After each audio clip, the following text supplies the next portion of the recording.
Certo dia, eu recebi o seguinte sonho. Uma pessoa que foi dormir com um peso no coração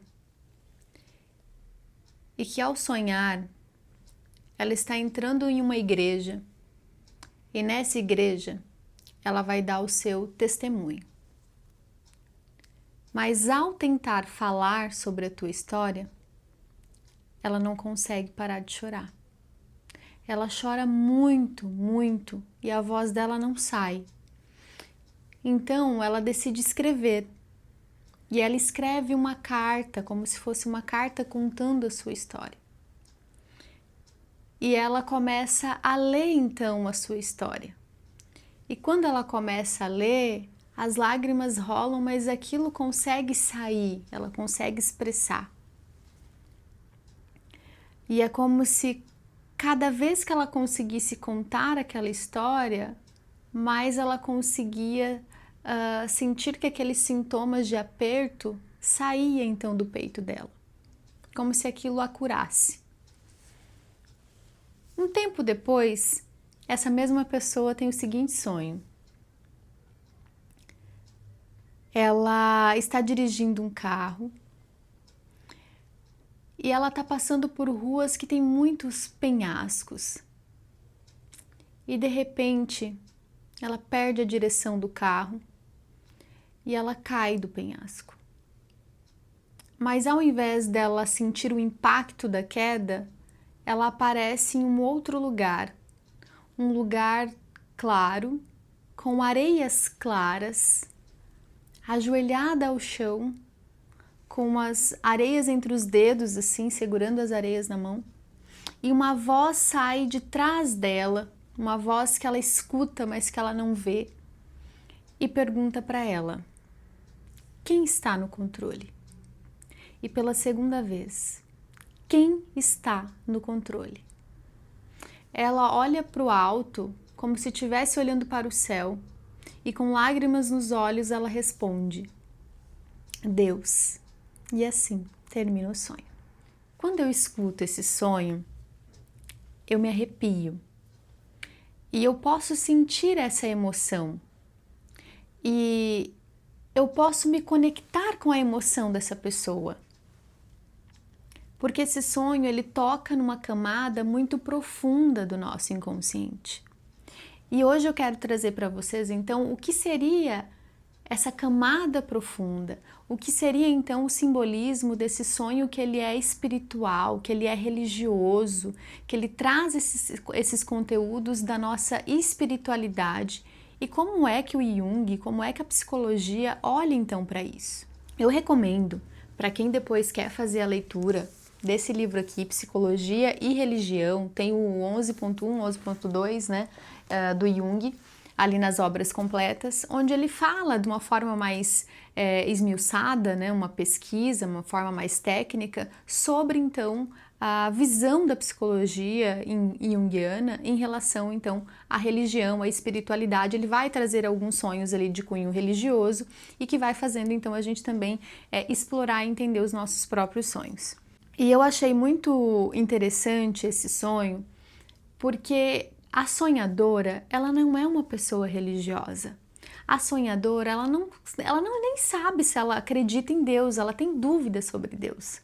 A sonhadora, ela não é uma pessoa que está buscando um conhecimento espiritual, mas ela tem esse sonho.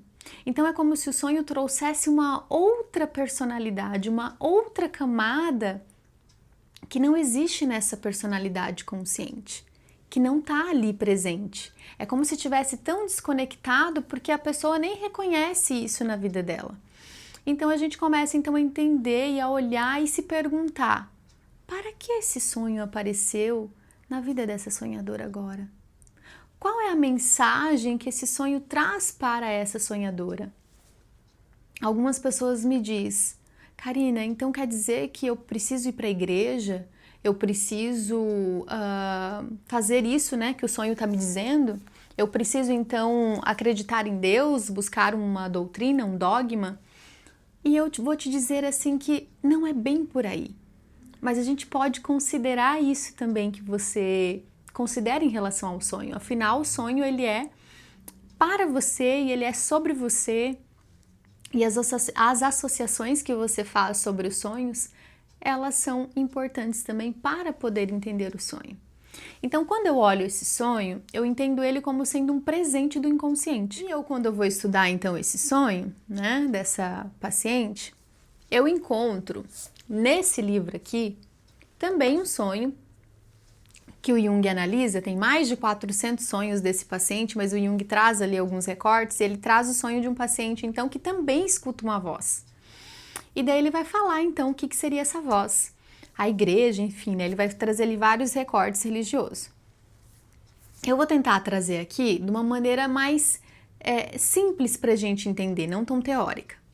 Mas para a gente entender que a psicologia junguiana vai olhar para a religião sobre um viés, um aspecto psicológico, para a gente dar um sentido psicológico para aquilo. Porque quando a gente está trabalhando com sonho, a interpretação ela precisa ser a nível psicológico, que seja, né, psicológico e espiritual, mas aquilo precisa fazer um sentido psicológico. Só assim a gente consegue fazer então a transformação, só assim a gente consegue fazer ligações, né, com a vida da pessoa.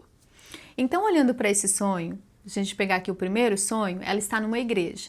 E a igreja, ela nos remete à religião, né? Então, a primeira coisa que as pessoas pensam é igreja, religião, igreja, casa de Deus, igreja é algo simbólico, ele é profundo, não é um símbolo qualquer, é um símbolo central.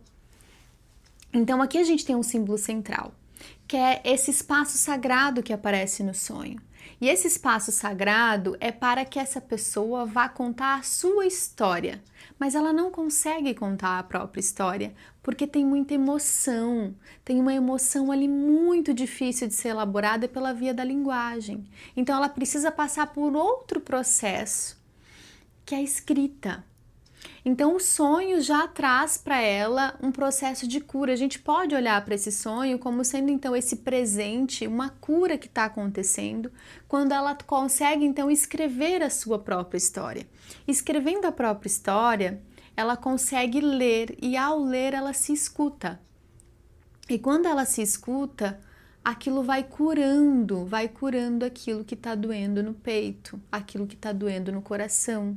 Então vai tirando aquela dor, aquele peso, e daí ela vai então elaborando. Então esse é um sonho de cunho, digamos, espiritual, mas que traz uma mensagem muito clara do que ela pode fazer em relação à vida dela.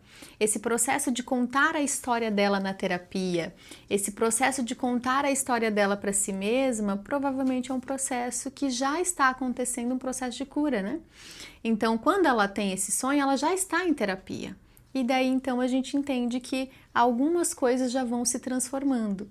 Passa-se um tempo e ela tem um outro sonho, que é o sonho, então, da direção. Carro é sempre a direção, o caminho que eu tomo, né, em relação à minha vida. Quais são as decisões, quais são as escolhas que eu estou fazendo agora. E quando ela está, então, dirigindo esse carro, ela começa a ir por um caminho que tem muito penhasco, que tem muito risco, e que ela perde o controle. E quando ela perde o controle, ao invés dela sentir o impacto do chão, ela está em um outro lugar. Aquilo muda a vida dela. Mas ela está num lugar onde ela está de joelhos. E a posição de joelhos remete também ao sonho da igreja. Porque é como se ela tivesse que se curvar diante de alguma coisa. E quando ela está de joelhos e ali, né, com as areias nas mãos, essa voz que sai, que lembra, né, o sonho que tem aqui no livro do Jung, é essa voz que vem do inconsciente e que pergunta: quem está no controle? Essa pergunta é importante. Não é ela que está no controle. E daí ela responde, né, com lágrimas nos olhos, que quem está no controle é Deus. Como se ela não é religiosa, se ela nem acredita em Deus, como que ela fala isso no sonho? E daí a gente pode fazer inúmeros questionamentos. Mas daí, olhando para a psicologia junguiana, a gente olha que Deus na psicologia junguiana, está falando de algo luminoso, de algo que é maior do que isso, do que o ego, do que nós.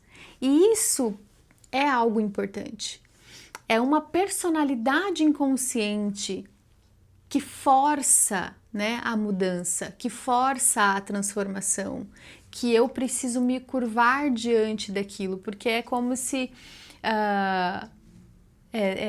Deus, como sendo um símbolo arquetípico, é como se fosse algo imutável, que eu não tenho poder, dominação sobre aquilo, mas aquilo tem poder e dominação sobre mim. Então, quando ela escuta essa voz ela não vem de fora, ela vem de dentro, ela vem de trás daquilo que ela não conhece.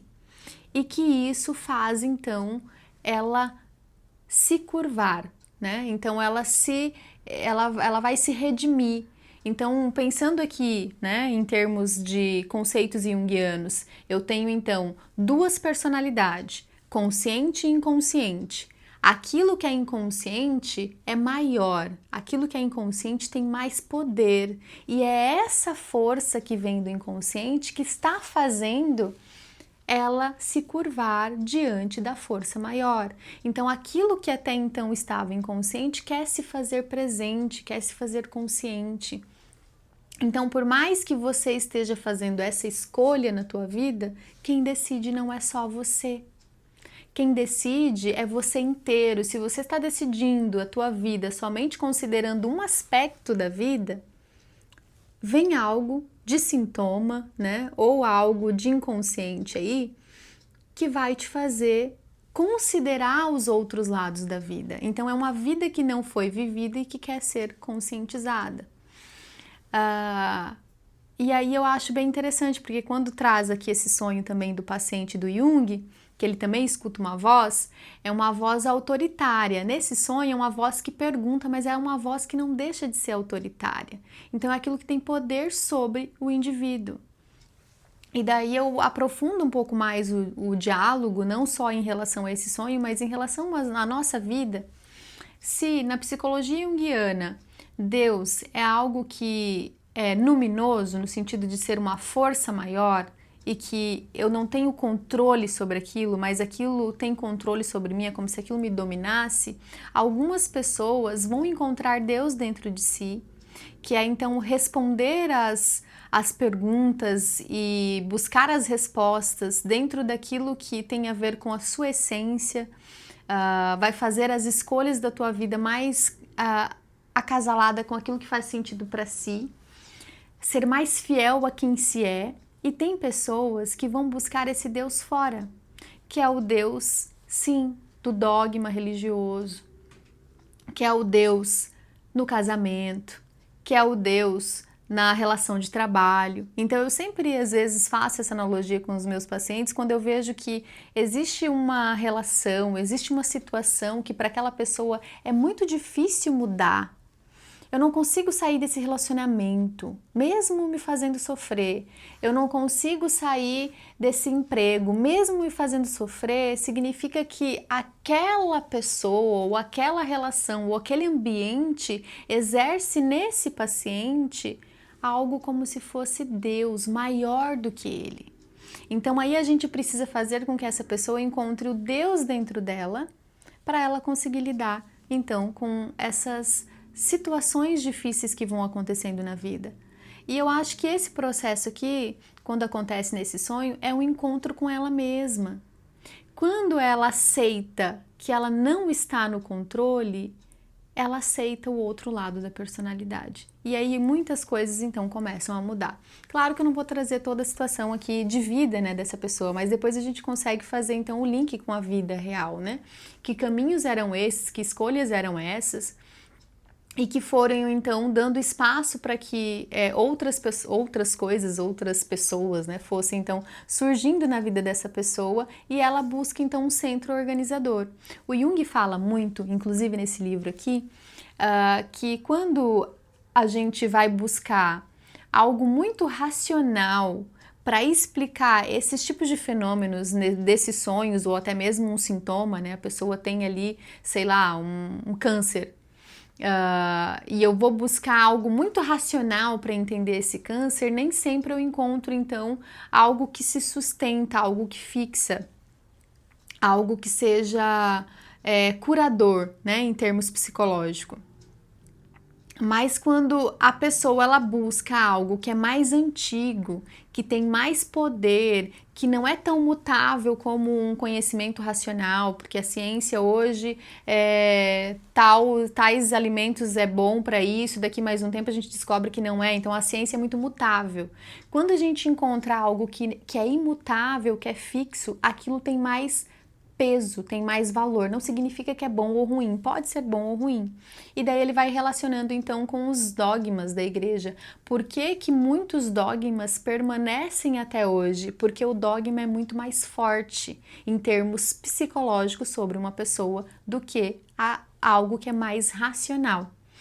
E aí a gente vai se aprofundando, né, vai fazendo esse diálogo de várias maneiras. E uma coisa que o Jung traz também é em relação aos rituais. Os rituais, eles são algo que também é importante, algo que vai se perdendo, porque quando eu tenho algo inconsciente muito forte, o ritual ele age como se fosse um continente, ele contém aquilo que vem do inconsciente. Então, de certa forma, algumas orações, algumas rezas, a própria meditação ajuda a dar forma para aquele conteúdo que é inconsciente e faz a gente se organizar um pouco melhor, né, em sociedade, em civilização, com nós mesmos, traz uma certa reparação. Na falta desses rituais, na falta disso, é como se esses conteúdos que vêm do inconsciente, eles não conseguissem ter uma forma, eles perdem o continente. É como se eu colocasse uma água em um lugar que ela vai vazar, ela não vai se conter, ela não vai ficar ali, né, contida num lugar, né, numa forma. É como se esses conteúdos do inconsciente eles tomassem uma proporção tão grande como se fosse um vulcão que entra em erupção. E daí ele vai fazendo vários paralelos, né, mitológicos, religiosos, espirituais, para a gente entender então essa força que vem do inconsciente e por que é importante a gente dar sentido para isso, seja psicológico, espiritual, religioso, e que tudo está interligado, que a religião ela é uma condição do ser humano de tempos muito remotos. Então, a espiritualidade, a religião, ela faz parte de nós enquanto seres humanos, porque ela faz parte da nossa psique, de algo que é muito mais antigo. E como a gente vai dar vazão e como a gente vai entender isso também dentro do nosso aspecto de vida hoje. Então, para você que quer saber mais sobre, né, psicologia e religião, olhar para isso, né, de uma forma mais teórica, entender um pouco mais a fundo que o Jung falava sobre isso, eu recomendo então a leitura desse livro. Eu também recomendo a leitura para complementar, que não está aqui, mas já fiz a leitura e achei super interessante, porque também nos coloca para entender o processo de individuação que o Jung tanto fala, que é o livro do Paulo Coelho, O Diário de um Mago. Ali eu acho incrível também, porque o Paulo Coelho, quando vai fazer o caminho da Compostela, ele vai em busca, né, de algo que de um sentido espiritual, religioso, mitológico. Ele vai em busca de um sentido e ele encontra a si mesmo. Então ele vai contando essa história e vai conectando muito a gente com a teoria junguiana, com o que a gente estuda, né, na abordagem junguiana. Recomendo muito essa leitura para você. E para você que quer entender Deus de uma forma mais sentimental, de uma forma mais íntima, de uma forma não tão teórica, nada teórica, mas de uma forma livre de dogmas, livre de regras, livre de conceitos, eu recomendo então esse livro do Rubem Alves, Perguntaram-me se acredito em Deus. E ele traz aqui algo incrível, incrível, que nos faz pensar muito, né, o conceito de Deus na nossa vida e que vai fazendo florescer algumas coisas que até então a gente não tinha regado. Muito obrigada por me acompanharem até aqui.